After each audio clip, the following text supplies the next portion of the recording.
الحمدللہ وکفا والسلام علی عبادہ الذین اصطفیٰ اما بعد قال اللہ تعالی فی القرآن مجید والفرقان حمید یا ایہا الذین آمنوا اتقوا اللہ حق تقاتہ ولا تموتن الا وانتم مسلمون۔ صدق اللہ العظیم۔ اللہم صلی علی سیدنا مولانا محمد وعلی آل سیدنا مولانا محمد وبارک وسلم۔ حدیث مبارکہ کے اندر آتا ہے، اللہ کے حبیب صلی اللہ علیہ وسلم نے فرمایا، جو بندہ درود شریف پڑھنا بھول گیا سمجھ لو وہ جنت کا راستہ بھول گیا۔ تو سب بھائی انتہائی محبت کے ساتھ درود پاک پڑھ لیجئے۔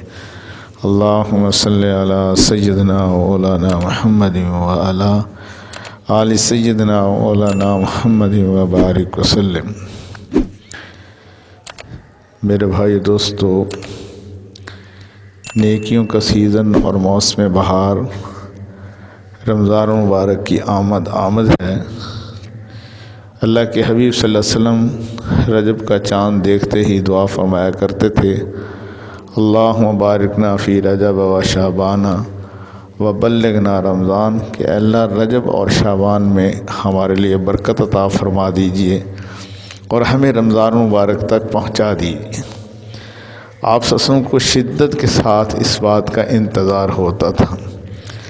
رمضان کی تیاری رجب سے ہی شروع فرماتے تھے، بلکہ تو ہمارے اسلاف پورا سال رمضان مبارک کی تیاری فرماتے تھے اور انہیں انتظار رہتا تھا۔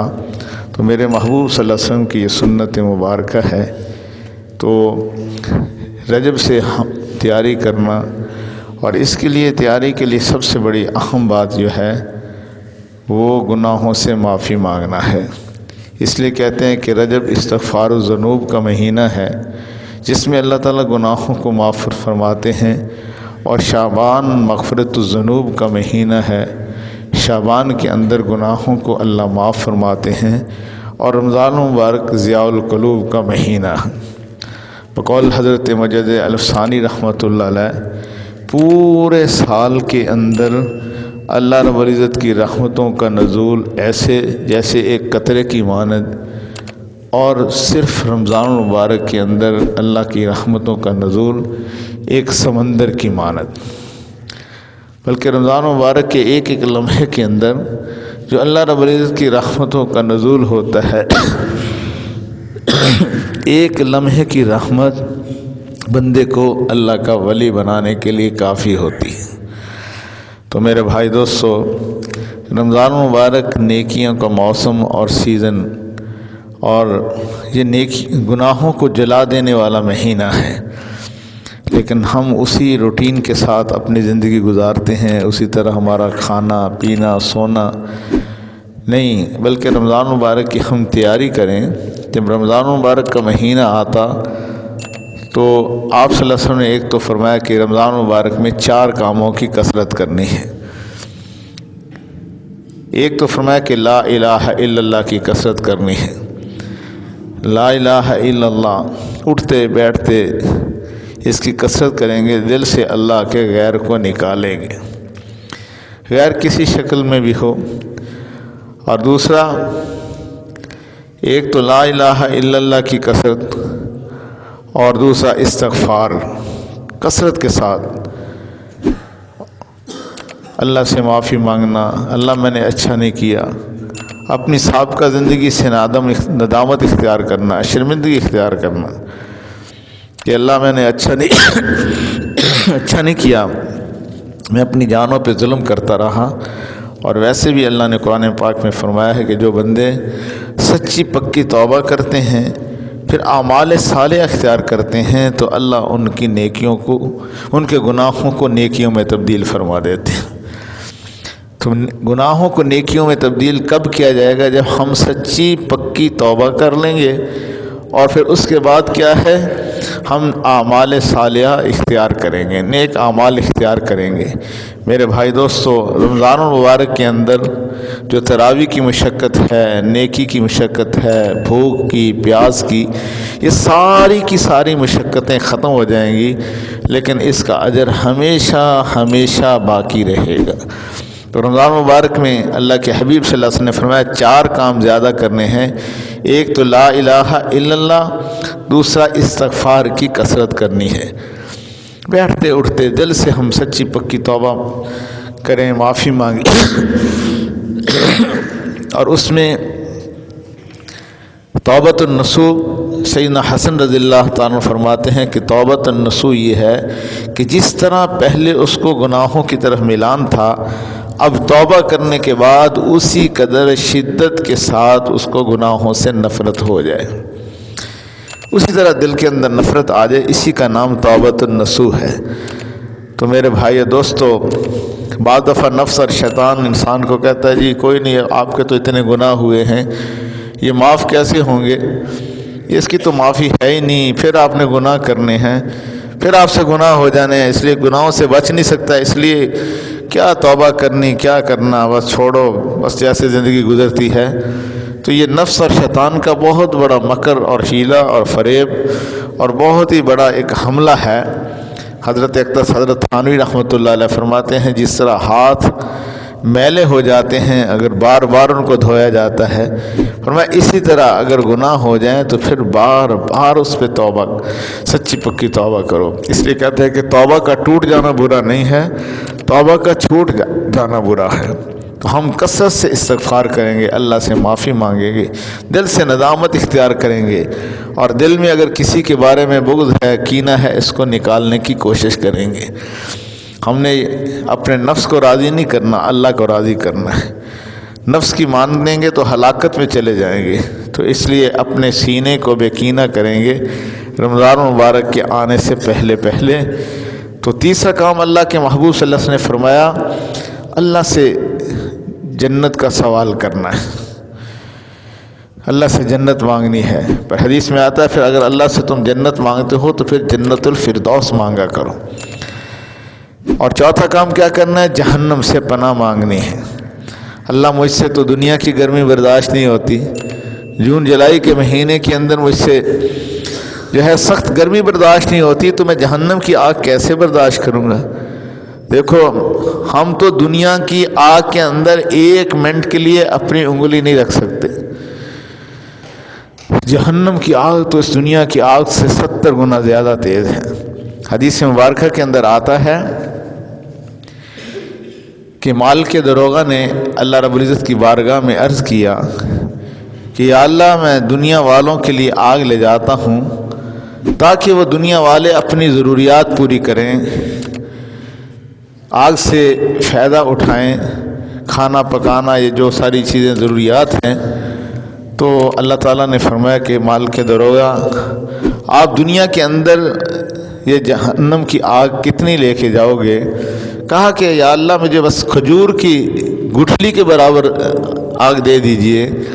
تو اللہ رب العزت نے فرمایا کہ اگر تم دنیا کے اندر کھجور کی گٹھلی کے برابر آگ لے جاؤ تو یہ پوری دنیا کے اندر جتنا پانی ہے، جتنا سبزہ ہے، سب کو یہ ختم کر دے گی۔ دنیا کے اندر پوری روئے زمین میں پانی کا ایک قطرہ بھی تجھے نظر نہیں آئے گا۔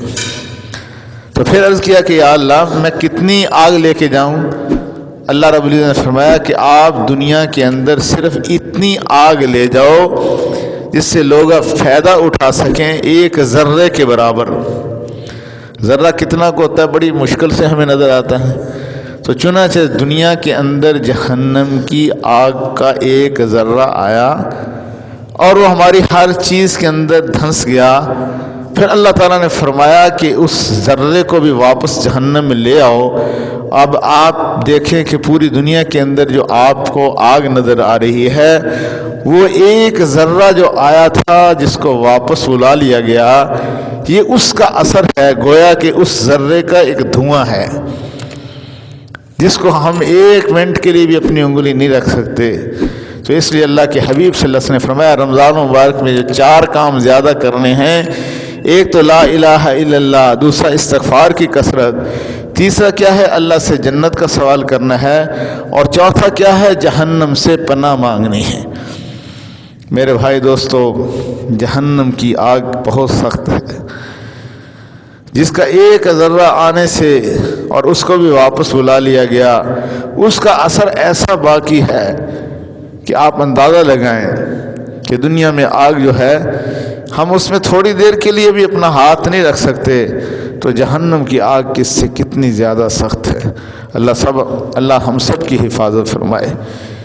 کبھی تھوڑی دیر بیٹھ جایا کریں آگ کے پاس اور دیکھا کریں، یہ تو دنیا کی آگ ہے، اس کی تپش ہم برداشت نہیں کر سکتے، تو آخرت کی جہنم کی آگ تو کتنی زیادہ سخت ہے۔ اور اللہ کے محبوب صلی اللہ علیہ وسلم جو ہی رمضان مبارک آتا تو آپ صلی اللہ علیہ وسلم کے 3 کاموں میں اضافہ ہو جاتا تھا۔ ایک تو حضور صلی اللہ علیہ وسلم بہت ہی زیادہ عبادت فرماتے تھے، بہت زیادہ عبادت فرماتے تھے، حتیٰ یتورمت قدماہ، جہاں تک کہ آپ کے قدمین مبارک پہ ورم آ جاتی تھی۔ حضور صلی اللہ علیہ وسلم رمضان مبارک میں اتنی زیادہ عبادت فرماتے تھے کہ آپ صلی اللہ علیہ وسلم کے پاؤں مبارک پر ورم آ جاتی تھی۔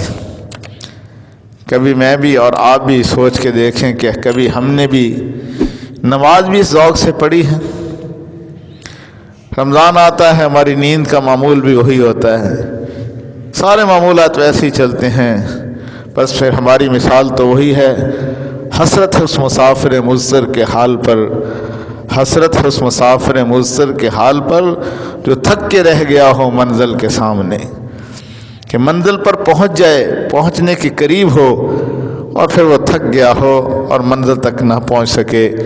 رمضان مبارک تو آتا رہے گا، شاید ہم آنے والے رمضان میں ہوں یا نہ ہوں، ابھی بھی کوئی پتہ نہیں۔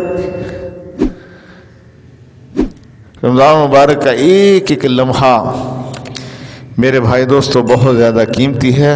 پھر اللہ کے حبیب صلی اللہ علیہ وسلم نے فرمایا جس کا رمضان اچھا گزر گیا اس کا سارا سال ہی اچھا گزرے گا۔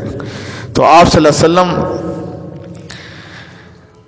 رمضان مبارک میں بہت ہی زیادہ عبادت فرماتے تھے۔ تو میرے بھائی دوستو، رمضان اور قرآن کا پھر چولی دامن کا ساتھ ہے۔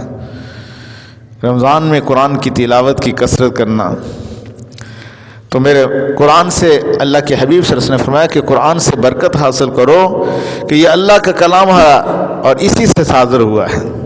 سبحان اللہ، اللہ نے اپنی جتنے بھی انبیاء علیہ السلام گزرے ہیں، کسی نبی کو اللہ نے کلام الہی نہیں دیا، کلام الہی تو صرف اور صرف اللہ نے اپنے محبوب صلی اللہ علیہ وسلم کی امت کو دیا ہے۔ اور یہ حدیث مبارکہ کہ قرآن سے برکت حاصل کرو کہ یہ اللہ کا کلام ہے اور اسی سے صادر ہوا ہے، اسی سے نکلا ہے۔ میرے بھائی دوستو، قرآن کریم کے ایک ایک پہلو کی حفاظت کے لیے اللہ نے ایک مستقل طبقات کو کھڑا کر دیا ہے، ایک ایک طبقہ کھڑا ہے۔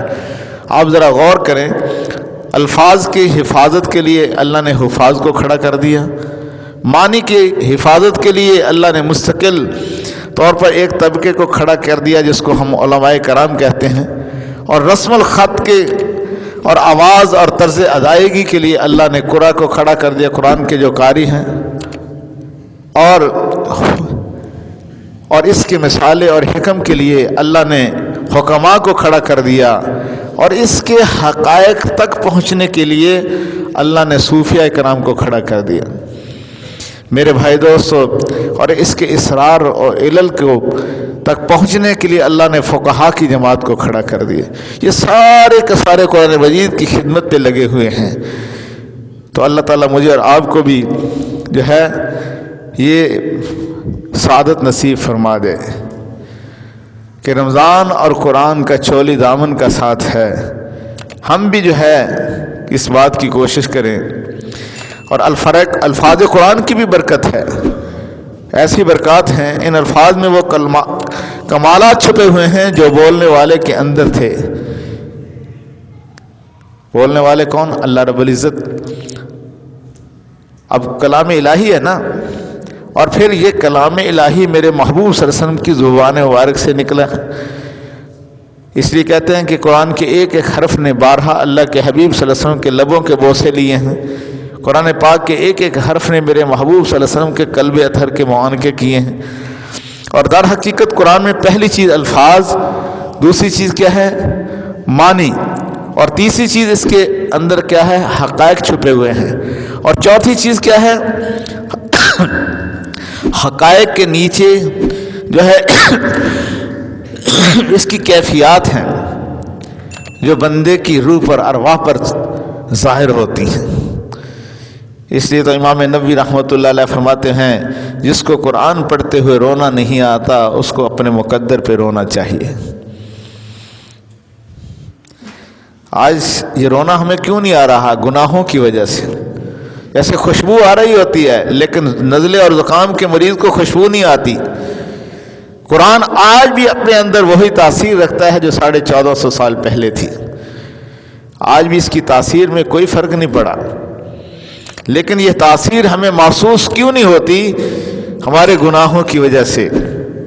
اس لیے اللہ کے حبیب صلی اللہ علیہ وسلم نے فرمایا کہ جس طرح لوہے کو زنگ لگ جاتا ہے، لوہے کے زنگ کو اتارنے کے لیے ایک سائیکل ہے، فرمایا اسی طرح تمہارے دل بھی زنگ آلود ہو جاتے ہیں، دلوں کے زنگ کو اتارنے کے لیے بھی ایک سائیکل ہے. فرمایا ایک تو موت کو کثرت سے یاد کرنا ہے، اور دوسرا کیا ہے قرآن مجید کی تلاوت کرنا. موت تو ہم بھول چکے نا. پھر ایک اور بات بڑی عجیب ہے کہ حافظ قرآن کی سند متصل ہے. اس امت کی سب سے بڑی عظمت ہی یہ ہے کہ اس امت میں اللہ تعالیٰ کا کلام مستند طریق پر موجود ہے. مستند طریق پر موجود ہے. مثال کے طور پر مجھے یہ قرآن اساتذہ نے پڑھایا، ان کو فلاں استاد نے پڑھایا، ان کو فلاں استاد نے پڑھایا. اسی طرح یہ سلسلہ چلتا چلتا اللہ کے حبیب صلی اللہ علیہ وسلم تک جا پہنچا. اور پھر نبی پاک صلی اللہ علیہ وسلم کے سامنے جبرائیل امین نے پڑھا، اور جبرائیل امین کے سامنے کس نے؟ اللہ تعالیٰ نے تکلم فرمایا. اللہ تعالیٰ اس رمضان مبارک میں ہمیں کلام الہی کے ساتھ یہ شغف اور محبت عطا فرما دے.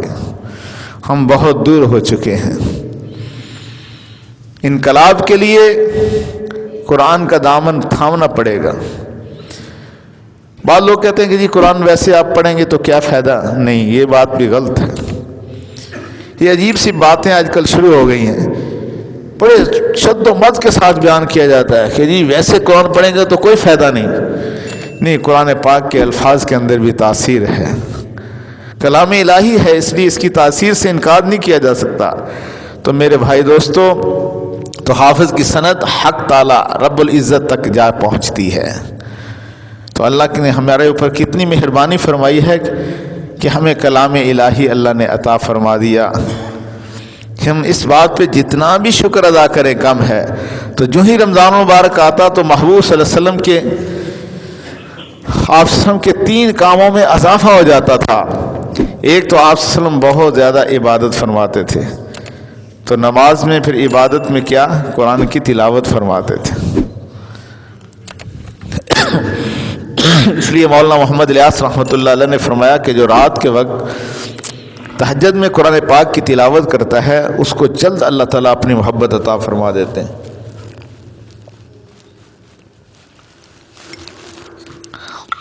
اس کو جلد اللہ کی محبت نصیب ہو جاتی ہے. رمضان، قرآن اور پھر تہجد کا وقت وہ رات کا دل ہے. سورہ یاسین قرآن کا دل ہے، اور پھر دل پہ اثر ہوتا ہے. پھر دل کی سختی ساری کی ساری دور ہو جاتی ہے. اور دوسرا، اللہ کے محبوب صلی اللہ علیہ وسلم جب رمضان مبارک آتا تو آپ صلی اللہ علیہ وسلم بہت ہی زیادہ اللہ کے راستے میں خرچ فرماتے تھے. ایک حدیث مبارکہ کے اندر آتا ہے جیسے تیز گھوڑا دوڑتا ہے اس طرح آپ اللہ کے راستے میں خرچ فرماتے تھے. ایک حدیث مبارکہ کے اندر آتا ہے جس طرح تیز آندھی ہوا چلتی ہے اس طرح اللہ کے محبوب صلی اللہ علیہ وسلم جو ہے اللہ کے راستے میں خرچ فرماتے تھے. اور میرے محبوب صلی اللہ علیہ وسلم کیا تھے؟ اجود الناس، کہ لوگوں میں سخی ایسے کہ حضرت سیدنا عبداللہ بن جابر رضی اللہ تعالیٰ عنہ فرماتے ہیں ایسا کبھی نہیں ہوا کہ رسول اللہ صلی اللہ علیہ وسلم سے جو کبھی کسی نے مانگا ہو اور آپ کی زبان مبارک سے کبھی نہیں کا لفظ نکلا ہو۔ اس لیے ایک شاعر تو کہتا ہے کہ حضور صلی اللہ علیہ وسلم کی زبان مبارک سے صرف لا الہ پہ جو آپ نے کلمہ پڑھا ہے لا الہ، اس میں لا نکلا ہے نہیں، بقیہ آپ نے کبھی کسی کو انکار کیا ہی نہیں۔ جب بھی کوئی سائل آتا تو آپ صلی اللہ علیہ وسلم اس کو کبھی بھی خالی نہیں فرماتے تھے۔ سخاوت کے حقیقی معنی یہ ہے کہ انسان اپنے کسی حق کو خوشی سے دوسرے کے حوالے کر دے، اس کو کیا کہتے ہیں؟ سخاوت کہتے ہیں۔ خوشی کے ساتھ اپنے حق کو کسی دوسرے کے حوالے کر دے۔ اس کی بہت سی صورتیں ہیں، تو یہ ایک لمبا تفصیلی موضوع ہے، لیکن بات چلی کہ اللہ کے محبوب صلی اللہ علیہ وسلم جب رمضان مبارک آتا تو بہت ہی زیادہ اللہ کے راستے میں خیرات فرماتے تھے، تیز گھوڑے کی طرح، تیز آندھی کی طرح، اور اس کا اثر حضور صلی اللہ علیہ وسلم کی آل پر اور رات پر اور آپ کے صحابہ کرام پر سب سے زیادہ تھا۔ انہوں نے محبوب صلی اللہ علیہ وسلم کی صحبت سے یہ چیز حاصل کر لی تھی، اور سخی بندہ اللہ کے بھی قریب ہوتا ہے، لوگوں کے بھی قریب ہوتا ہے، اور اللہ کے محبوب صلی اللہ علیہ وسلم نے قسم کھا کر فرمایا جو اللہ کے راستے میں خرچ کرے گا اللہ اس کے مال کو بڑھائیں گے۔ اللہ کے نبی صلی اللہ علیہ وسلم ویسے بھی فرما دیتے تو ہمارا ایمان تھا، آپ تو سچوں کے سردار ہیں، آپ نے قسم کھا کر فرمایا۔ ایک دفعہ اماں عائشہ رضی اللہ تعالیٰ عنہ کے پاس تقریباً 50,000 درہم ہدیہ آئے۔ انہوں نے اسی وقت مدینہ منورہ کی بیواؤں کو، یتیموں کو بلوایا، مسکینوں کو بلوایا، اور جو ہے نا ان کو وہ مال دینا شروع کر دیا، حتیٰ کہ آپ اس وقت تک نہ اٹھیں جب تک یہ سارا 50,000 درہم اللہ کے راستے میں خرچ نہیں کر دیے۔ خادمہ آئی اور اس نے کہا اماں جی آپ کا روزہ ہے تو گھر میں افطاری کے لیے کوئی اور چیز نہیں ہے، کوئی چیز نہیں ہے، تو آپ نے افطاری کے لیے بھی کچھ رکھا؟ سیدہ اماں عائشہ رضی اللہ تعالیٰ عنہ سلام اللہ علیہ نے فرمانے لگی تم نے مجھے پہلے کیوں نہیں بتایا؟ اب خود روزے سے ہیں، مال پیسہ بھی ہے، لیکن اتنی فکر بھی نہیں ہے، تو سارا کا سارا اللہ کے راستے میں خرچ کر دیا، خرچ ڈالا۔ خرچ کیوں کر ڈالا؟ اس لیے کہ میرے بھائی اور دوستو دل سے مال کی محبت نکل چکی تھی، وہ سمجھتی تھی کہ یہ میرے لیے آخرت کا ذخیرہ بن رہا ہے، تو اپنے لیے بھی کچھ نہیں رکھا۔ حدیث مبارکہ کے اندر بڑے واقعات ہیں، بندہ پڑھ کر اور سن کر حیران رہ جاتا ہے۔ حضرت جابر رضی اللہ تعالیٰ عنہ، اللہ نے ان کو بہت مال عطا فرمایا تھا، سارے صحابہ کرام کوئی غریب مسکین نہیں تھے، صحابہ کرام کو اللہ نے اتنی مال اور دولت دی تھی، جیسے حضرت عبد الرحمن ابن عوف رضی اللہ تعالیٰ عنہ اتنے مالدار تھے کہ آج دنیا کا سب سے امیر آدمی بل گیٹس جس کو کہتے ہیں، جو کہتا ہے کہ 1 سیکنڈ اگر میں ضائع کروں تو میرا اتنا ڈالر میرا ہزاروں کی تعداد میں ضائع ہو جاتا ہے، بل گیٹس بھی ابھی تک حضرت عبد الرحمن ابن عوف رضی اللہ تعالیٰ عنہ کی دولت کو نہیں پہنچ سکا۔ حضرت عثمان غنی رضی اللہ عنہ کو جو اللہ نے دولت دی تھی، آج بھی مدینہ منورہ میں کتنے آثار آپ کو نظر آئیں گے جن کا حساب کتاب باقاعدہ گورنمنٹ نے ابھی رکھا ہوا ہے اور سلسلہ جاری ہے، وقف جو انہوں نے کیا ہے، کتنی ایسی چیزیں ہیں۔ تو حضرت جابر رضی اللہ عنہ بھی ایک صحابہ کرام میں مالدار صحابی تھے، اللہ نے ان کو خوب مال و دولت دی تھی۔ ایک دن یہ کہنے لگے کہ آج میری طبیعت کے اندر جو ہے نا انشراح نہیں ہے، طبیعت ذرا بوجھل سی ہے، پریشانی کی سی کیفیت ہے۔ اپنی بیوی سے کہنے لگے، پھر خود ہی کہنے لگے کہ آج میرے پاس 6 لاکھ درہم موجود ہیں۔ تو یہ سن کر بیوی نے کہا کہ میں آپ کی بوجھل طبیعت کا علاج بتاتی ہوں۔ کہا کہ کیا؟ کہا کہ آپ ایسا کریں، آپ ان 6 لاکھ درہم کو صدقہ کر دیں۔ حضرت جابر رضی اللہ تعالیٰ عنہ اپنی بیوی کے کہنے پر 6 لاکھ درہم کو صدقہ کر دیتے ہیں، اور پھر فرماتے ہیں کہ میں نے اپنے آپ کو اتنا ہلکا پھلکا محسوس کیا کہ کہ زندگی میں کبھی بھی میں نے اپنے آپ کو اتنا ہلکا پھلکا محسوس نہیں کیا جتنا یہ 6 لاکھ درہم اللہ کے راستے میں خرچ کر کے اپنے آپ کو ہلکا پھلکا محسوس کیا۔ تو یہ صحابہ کرام کیا ہے؟ اللہ کے محبوب صلی اللہ علیہ وسلم کی اس سنت مبارکہ پہ عمل کرتے تھے، سب کچھ اللہ کے راستے میں لگا دیتے تھے۔ حدیث مبارکہ کے اندر ایک بڑا عجیب واقعہ آتا ہے۔ انصار میں سے ایک نوجوان صحابی تھے اور ان کا کھجوروں کا ایک باغ تھا، تو انہوں نے ارادہ کیا کہ اس کھجوروں کے باغ کی باؤنڈری کر لی جائے، 4 دیواری کر لی جائے۔ جب وہ 4 دیواری کرنے لگے تو ان کے ساتھ ایک کھجوروں کا باغ تھا، جو بڑی عمر کے ایک صحابی تھے، بڑی بوڑھے میاں تھے۔ تو جب وہ دیوار کرنے لگے تو ان کا ایک درخت اس کی طرف آ رہا تھا، تو ان کی دیوار جو ہے نا وہ سیدھی نہیں ہو رہی تھی۔ تو اس نوجوان صحابی نے کہا، جو انصار میں سے تھے، اس بڑی عمر کے صحابی سے کہ یہ کھجور کا درخت آپ مجھے بیچ دو تاکہ میں اپنی دیوار سیدھی کروں اور سیدھی ہو جائے۔ تو انہوں نے کہا جی میں نہیں بیچتا۔ اب اس نے بڑی کوشش کی لیکن انہوں نے انکار کر دیا۔ بالآخر اس نوجوان صحابی نے حضور اکرم صلی اللہ علیہ وسلم کی بارگاہ میں جا کر عرض کیا کہ اے محبوب صلی اللہ علیہ وسلم، میں اپنے باغ کی 4 دیواری کر رہا ہوں، اگر یہ کھجور کا درخت اس میرے ساتھ والے بوڑھے میاں جو ہیں ان کا درخت میرے اس سیدھ میں آ رہا ہے، میں نے بڑی کوشش کیا کہ وہ مجھے بیچ دے لیکن وہ انکار کر رہے ہیں، اگر آپ ان کو کہیں تو چلو شاید مان جائے۔ تو اللہ کے محبوب صلی اللہ علیہ وسلم سفارش فرماتے تھے۔ سفارش کرنا، جائز سفارش کرنا، یہ بہت بڑے اجر کی بات ہے۔ اللہ کے حبیب صلی اللہ علیہ وسلم نے فرمایا جو کسی کی جائز حاجت پوری کرنے کے لیے اس کے ساتھ چلا، یعنی کہ اس کی جائز حاجت کو پورا کیا، فرمایا اس کے ساتھ چلا، اللہ تعالیٰ اس کو 10 سال کے نفلی اعتکاف کا ثواب عطا فرما دیتے ہیں۔ تو اللہ کے محبوب صلی اللہ علیہ وسلم نے اس بوڑھے صحابی کو بلایا اور کہا کہ بھئی یہ کھجور کا درخت آپ اس کو دے دو، اس کی دیوار سیدھی ہو جائے گی۔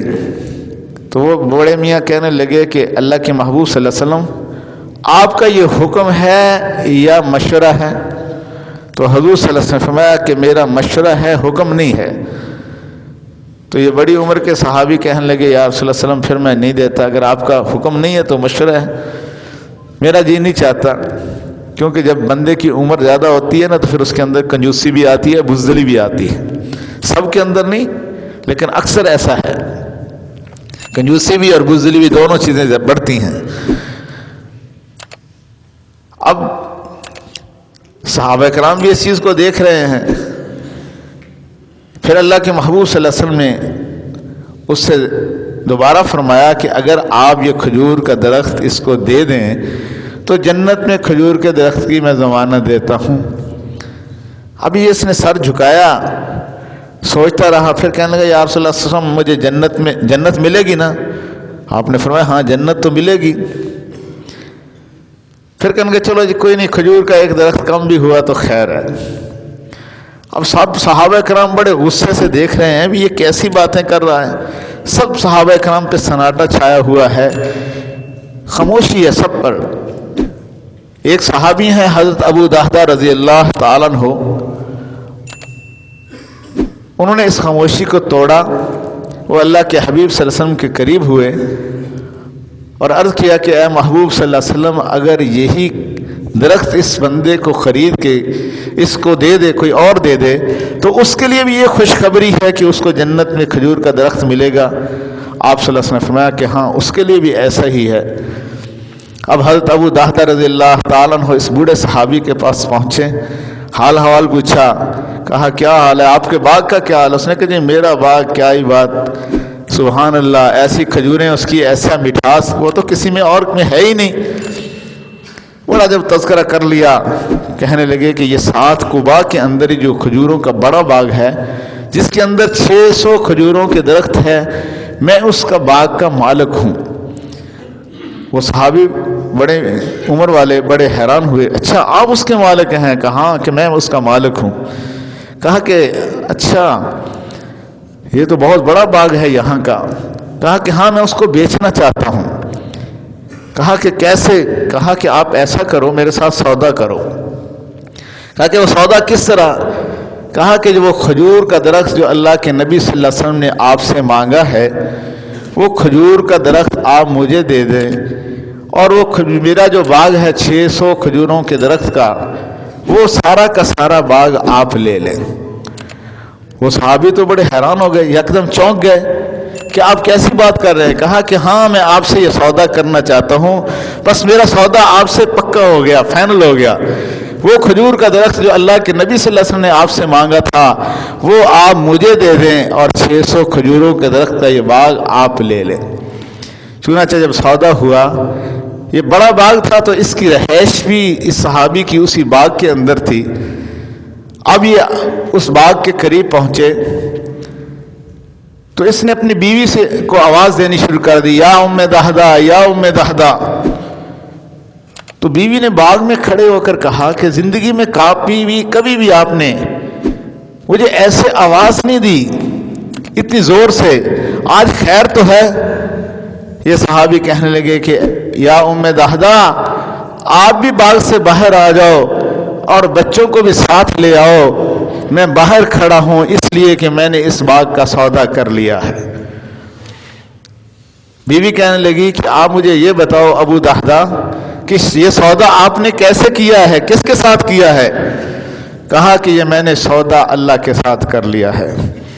جنت کے کھجور کے ایک درخت کے بدلے میں نے یہ سارا کا سارا کھجوروں کا باغ دے دیا ہے. بیوی نے وہیں کھڑے ہو کر کہا کہ مبارک ہو ابو دہدہ، زندگی میں آپ نے سب سے آج پہلی دفعہ اتنا نفع والا سودا کیا ہے. تو میرے بھائی دوستو، رمضان مبارک جب آتا تھا تو اللہ کے محبوب صلی اللہ علیہ وسلم کے 3 کاموں میں اضافہ ہو جاتا تھا. ایک تو اللہ کے حبیب صلی اللہ علیہ وسلم بہت زیادہ عبادت فرماتے تھے، اور دوسرا اللہ کے حبیب صلی اللہ علیہ وسلم اللہ کے راستے میں بہت زیادہ خرچ فرماتے تھے، اور تیسرا جو ہی رمضان مبارک آتا تو آپ صلی اللہ علیہ وسلم کی دعاؤں میں بہت زیادہ اضافہ ہو جاتا تھا. آپ کے رونے میں آپ پر گریہ طاری رہتا تھا. میں اور آپ بھی آج سے ہی یہ نیت کرتے ہیں کہ اس رمضان مبارک میں محبوب صلی اللہ علیہ وسلم کے ان تینوں اعمال کو ہم اپنانے کی کوشش کریں گے. راتوں کو اٹھ کر، اس میں تو اٹھے ہوتے ہی ہیں، کوئی تہجد پڑھنی مشکل بھی نہیں ہوتی، تو ہم راتوں کو اٹھ کر لمبی لمبی دعائیں بھی کریں گے. رونا نہیں بھی آئے گا تو رونے جیسی شکل ہی بنا لیں گے. اس پر بھی اللہ کو پیار آ جاتا ہے. یاد رکھنا، رونے سے دل کا سارا میل کچیل ختم ہو جاتا ہے. چشمے کے پانی سے دنیا کی کھیتیاں آباد ہوتی ہیں، چشم کی پانی سے آنکھ کو کہتے ہیں نا، چشم کے پانی سے دل کی کھیتی آباد ہوتی ہے. اللہ تعالیٰ مجھے اور آپ کو آنے والے رمضان مبارک کے ایک ایک لمحے کی قدردانی کی توفیق عطا فرما دے، اور آنے والا رمضان مبارک ہماری زندگی کا یادگار رمضان بنا دے. وآخر دعوانا الحمدللہ رب العالمین.